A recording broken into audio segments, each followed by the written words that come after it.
the Brothy Braised chicken thighs with Pernod. While yes, it's technically spring, let's be honest, it's still pretty cold, rainy, and damp most days. So after months of baked pastas and braised meats, I want something that's comforting but not necessarily heavy.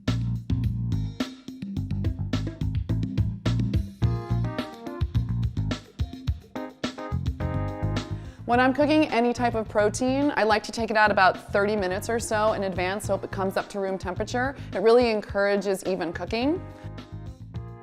By salting the meat when it comes out of the refrigerator, it starts to tenderize the meat and adds flavor. I'm gonna start by heating up my pan over medium heat, just like that. And I'm gonna let that go for about a minute and a half or so, just because I want the pan to get hot, and then I wanna add the oil, and then when it shimmers, I'm gonna add the chicken in. By adding them skin side down, the fat is gonna render out and create beautiful golden and crispy skin. But you wanna leave them untouched. So I know you wanna go in there and start prodding around, but in order to get the most beautiful skin, leave them alone.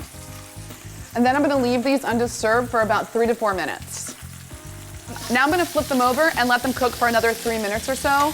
They don't need to be fully cooked through when you take them off the heat because you're gonna add in liquid and the braise is gonna finish cooking. Now I'm going to pour off all but about 2 tablespoons of fat from the pan. Fennel has an anise, the licorice-y kind of flavor. The whole vegetable is actually edible, but for this we're just gonna use the bulb and then some of the fronds for garnish. So we're gonna cut it here. Then we're gonna cut it right down the center. And then you just wanna get this core out right here. So you just go like this. Super simple. And then we're just gonna cut it in about 1/4 inch pieces crosswise. And we'll use these later to garnish. So I'm gonna turn the heat back on. I turned it off because I didn't want the oil and the fat from the chicken to start smoking while I prepped my vegetables. And then I'm gonna add in some leeks and the fennel. I'm gonna let it all cook together and soften. I'm gonna add in some thinly sliced garlic cloves, and I'm doing this after the fact because I don't want it to burn. And I'm gonna let that saute for about a minute or so. And because I'm using fennel, which has a licorice flavor, I decided I wanted to pump it up with some Pernod, which is a French liqueur that is distilled with anise and fennel, coriander, chamomile, and a bunch of other delicious botanical sounding things. When that's cooked down about halfway, probably around a minute or 2, I'm gonna add the chicken back to the pan. And then I'm gonna pour in some chicken stock.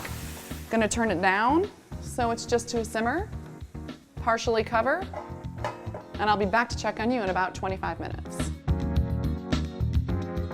I'm gonna go ahead and check on my chicken.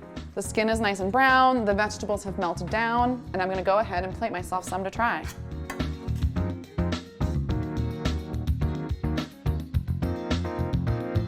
And then I'm gonna finish by garnishing it with the leftover fennel fronds, some tarragon, which also has licorice notes, flaky salt, because always flaky salt, and a squeeze of lemon for brightness. Now, this is looking lovely, but it's missing one thing, maybe the most important thing, wine. So I've paired it here with an Italian white that's bright and lively, but it's not overly acidic. It's not gonna compete with the chicken in the dish. We are in business. I'm gonna go ahead and make myself a bite. You're getting really nice notes from the Pernod and the fennel. It's a really nice springtime dish.